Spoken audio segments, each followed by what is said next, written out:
साबिर शाकिर साहब, क्या आप भी इतने ही मायूस हैं इमरान खान की हुकूमत से जितने के जाहिद हुसैन है? अच्छा, सबसे पहले तो मैं वो बता दूं, हारून अख्तर साहब और हुमायूं अख्तर साहब का जो स्टोरी चल रही है उसमें थोड़ा सा इन्फॉर्मेशन मेरे पास भी है। ये बात सही है कि अब वज़ीर आज़म इमरान खान की जो मईशत दानों की टीम है उसमें कॉन्फ्लिक्ट्स तो चल रहे हैं, और पिछले दिनों एक और अटैम्प्ट भी हुई, और वो अटैम्प्ट हुई कि वज़ीर ख़ज़ाना मुशीर ख़ज़ाना हफीज़ शेख साहब को टेक्निक की सरबराही से हटा दिया जाए। और जब वज़ीर आज़म ने इसका मशावरत की तो करीबी अब माशी टीम में बचा कौन है? जब शब्बर जैदी चले गए पुरसरार बीमारी के बाद, बचा कौन है माशी टीम में हफीज़ शेख के अलावा? वो मैं कह रहा हूँ कि हफीज़ शेख साहब के लिए ये किया गया कि जी इनको एक्निक से की सरबराही से फारिग कर दिया जाए। तो वज़ीर आज़म ने जब अपने मज़ीद 2-3 करीबी लोगों से मुशावरत की, पूछा, तो उन्होंने कहा कि अगर मुशीर ख़ज़ाना को एक्निक की सरबराही से हटा देंगे तो फिर उसके बाद पीछे बचेगा क्या। तो ये एक चीज़। दूसरा, पहले जो आइडिया था कि हुमायूं अख्तर साहब को कोई ज़िम्मेदारी सौंपी जाए क्योंकि वो बहुत एक्सपर्ट हैं, लेकिन फिर हुमायूं अख्तर साहब के बाद उस वक्त बात नहीं बनी, तो कहा गया कि नहीं, असल ब्रेन जो हैं, मैं बताता हूँ आपको। पहले हुमायूं अख्तर ज़ेर बहस आए, उसके बाद फिर उन्होंने कहा कि नहीं, असल जो ब्रेन है अख्तर फैमिली का वो है हारून अख्तर साहब। फिर हारून अख्तर साहब ने, जैसा कि मालिक साहब ने भी बताया, हारून रशीद साहब ने भी बताया, फिर हारून अख्तर साहब ने जो इक़्तिसादी टीम है मईशत दानों की, वज़ीर आज़म इमरान खान की, तर्जमानों की, उसमें फिर एक ब्रीफिंग दी, और ब्रीफिंग में उन्होंने अपने आप को अपना लोहा मनवाया। उन्होंने कहा कि मेरे पास बहुत ज़्यादा ज़बरदस्त आइडियाज़ है, मैं FBR में बैठ के पहले एज एडवाइज़र मैं बहुत कुछ करता रहा हूँ, और असल जो पिछले दौर की जो टैक्स कलेक्शन थी और ये और वो सारी चीज़ें, वो बेसिकली मेरे आइडियाज़ थे।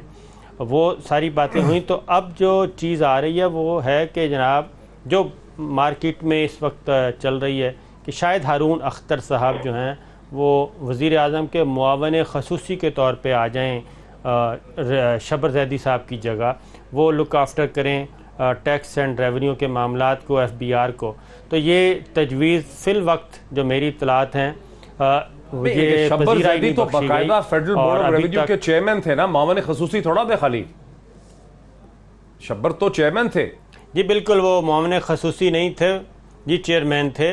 लेकिन इनके लिए, क्योंकि ये अब, अच्छा, दूसरी बात है कि ये एक्स सेनेटर हैं, इस वक्त ये सेनेट में नहीं है हारून अख्तर साहब, ये इनका टेन्योर आई थिंक पूरा हो चुका है, तो 2018 में, तो इसलिए हाँ जी, ये चीज़ तो ये चल रही है। लेकिन फिल वक्त आपको याद होगा कि मुशीर ख़ज़ाना की को रिप्लेसमेंट की जो अफवाहें, कॉन्स्पिरेसी चल रही हैं, लेकिन आज आपने सुना है कौमी असम्बली में हफीज़ शेख साहब ने क्या कहा है।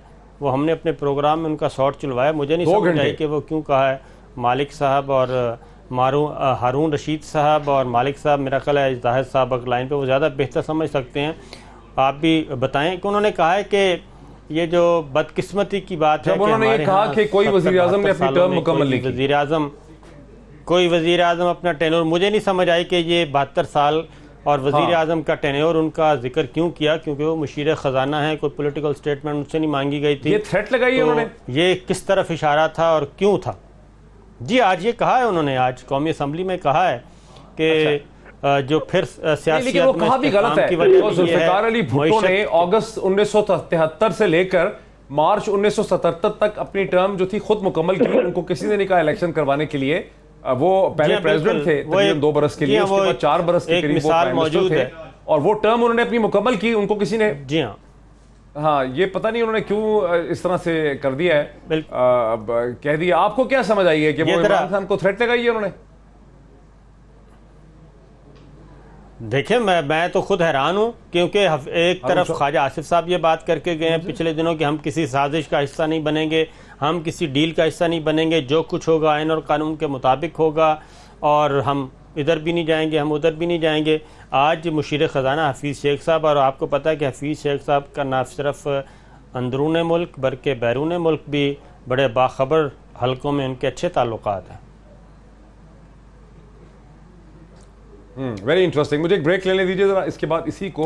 ये बात सही है कि जहांगीर तरीन साहब के बारे में जो इब्तदाई रिपोर्ट है वो सिविल इदारे से ही आई थी, और कहा जाता है कि आज़म खान साहब क्योंकि वो बहुत करीब हैं उनके, और वो रिपोर्ट ये दी गई थी कि इत्तेहादियों के साथ जो बिगाड़ पैदा हुआ इसमें भी JKT का रोल है, और उन्होंने ऐसे मुतालबात MQM के भी मान लिए, काफ लीग के भी मान लिए, अख्तर मेंगल साहब के भी मान लिए कि जिनका तसव्वुर भी नहीं किया जा सकता।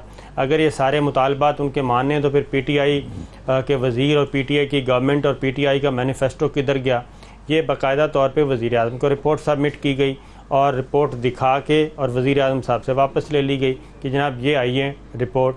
और दूसरा आटे का बहरान, चीनी का बहरान, गंदम का बहरान, इसमें भी उनको नामज़द किया गया, उन्हीं की तरफ इशारे किए गए कि जनाब इसमें भी ये हैं। वज़ीर आज़म इमरान खान साहब का मामला थोड़ा सा डिफरेंट है।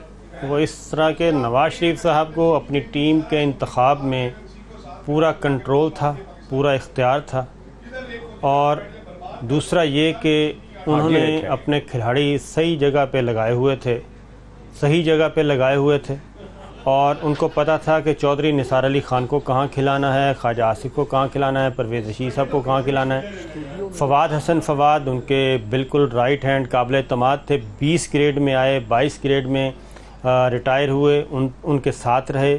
इसी तरह तनकीद करते थे मीडिया में हम कि जनाब ये क्या मसला है, लेकिन उन्होंने नहीं चेंज किया क्योंकि उनके काबिल एतमाद थे गवर्नमेंट, और उनको भी पता था ख्वाजा आसिफ साहब, चौधरी निसार अली ख़ान, परवेज़ रशीद साहब, इनकी आपस में कितनी लड़ाई है, बोलचाल बंद थी, लेकिन उन्होंने कभी सुलह करवाने की कोशिश नहीं की, बल्कि वो खुश होते थे कि दोनों तरफ, बल्कि तीनों तरफ की ख़बरें एक दूसरे के बारे में मेरे पास आती हैं, इंजॉय करते थे, उसको इंजॉय करते थे।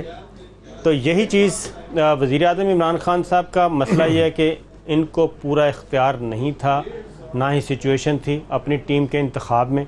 एक तो इनको इत्तेहादी मिले 4, और दूसरा ये कि कुछ फरमाइशें उधर से भी आईं।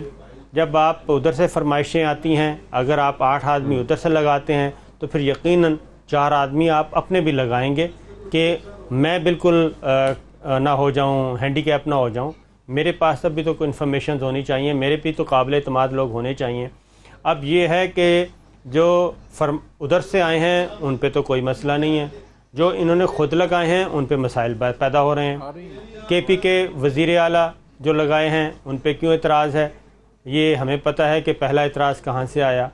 CM पंजाब उस्मान बुज़दार, हमें पता है, मालिक साहब बहुत अच्छी तरह जानते हैं कि पहला एतराज़ कहाँ से आया था उस्मान बुज़दार साहब पे। तो चीज़ ये है कि फिर जब प्राइम मिनिस्टर इमरान खान कहते हैं कि भाई अगर मैंने अपनी पसंद का CM भी नहीं ले सकता, अपनी पसंद का मिनिस्टर इंटीरियर नहीं ले सकता, मिनिस्टर फाइनेंस नहीं ले सकता, मिनिस्टर प्लानिंग ले सकता, तो फिर मैं यहाँ क्या कर रहा हूँ। तो ये कोई मामला कोई इतना सादा नहीं है, ये काफ़ी पेचीदा है, उलझा हुआ है, और ये कश्मकश चल रही है विद इन मालिक साहब साबिर शाकिर साहब ने चल रही है। साबिर शाकिर ने सब कुछ कह भी दिया और कहा भी नहीं, लेकिन कह भी दिया और सबको समझ भी आ गई है कि असल मसला क्या है। Do you agree with this? नहीं, देखिए, ये जहाँ तक प्राइम मिनिस्टर की अपनी ज़ाती इंटेग्रिटी है उस पर मेरा नहीं ख्याल अच्छी बात है। बड़े अरसे बाद कोई ऐसा वज़ीर आज़म है कि उसकी ज़ात के ऊपर कोई इंटेग्रिटी के फाइनेंशियल या दूसरे क्वेश्चन मार्क्स नहीं है। बट हैविंग सेड दैट, ये वहीं पे रुक जाता है। बड़े सवालात हैं उनके people who are very close to him, जो काबीना में बैठे हुए हैं सब कुछ। और ये बात बिल्कुल साबिर की ठीक है, जिस तरह मैं तो एग्जैक्ट वर्ड कोट कर देता हूँ, यहाँ तक प्राइम मिनिस्टर को कहा गया था कि जी आप तौसीफ प्लस को आप वसीम अकरम प्लस ना बनाएं ऑन अ लाइटर नोट। ये भी कहा गया था कि वो टेनेबल नहीं है, और ये इंदिया दिया गया प्राइम मिनिस्टर हाउस से एक बार से ज़्यादा कि शायद वो चेंज हो जाएगा। लेकिन वो किसी ने बड़ा अच्छा एक शेर बनाया, उन्होंने कहा जी, वो एक शेर था ना, फूंकों से चिराग बुझाया ना जाएगा। किसी ने बुज़दार साहब के बारे में कहा, फूंकों से चिराग जलाया ना जाएगा। इकोनॉमी भी खत्म होगा। अच्छा, बात वही है, मालिक साहब भी वही बात कह रहे हैं। मैं कहता हूं कि बिल्कुल ही गलत मसरूजे पे चले गए कि जो तनकीद करने वाले हैं वो किसी के इशारे पे तनकीद कर रहे हैं। क्या उस्मान बुज़दार एक कॉम्पिटेंट आदमी है? क्या उन्हें लगाने से रोका गया था? नहीं रोका गया था। जब वो परफॉर्म नहीं कर सके तो हर एक ने एतराज किया। उन्होंने भी एतराज़ किया जिन्होंने अपने आदमी दिए थे, और उन्होंने भी जिनका कोई ताल्लुक कारोबार हुकूमत से नहीं है, जो गैर जानबदार है। यही महमूद खां का मामला, और बहुत से वजीर नालायक हैं। ये किसी ने कहा था कि मरकज़ से पंजाब को चलाने की कोशिश की जाए? जनाब साबर, आपने चूंकि थीसिस दिया था, अब उसकी मुखालिफ दो आवाजें इकट्ठी हो गई हैं। क्विकली कंप्लीट करें बात को, आखिरी लफ्ज आपका जी। बात यह है कि हारून रशीद साहब कह रहे हैं, लेकिन जो बात मैं कह रहा हूँ मालिक साहब बहुत अच्छी तरह जानते हैं। मालिक साहब बता भी चुके हैं कि मैसेज आया कि जनाब ये कर दें, लेकिन वज़ीर आज़म इमरान खान वही बात है। अब फिर जब टीम 50-50 है, बल्कि मैं तो कहूँगा 60-40 है, जब टीम के मेंबर 60-40% हैं, तो फिर वज़ीर आज़म इमरान खान कहते हैं कि भाई ये इत्तेहादी भी तो इनको फिर क्यों आप नाराज़ करवा देते हैं, ये क्यों ब्लैकमेल कर रहे हैं, इनको आप हैंडल करें। तो ये मामला खुल के यार साबर शाकर, 1 मिनट प्लीज।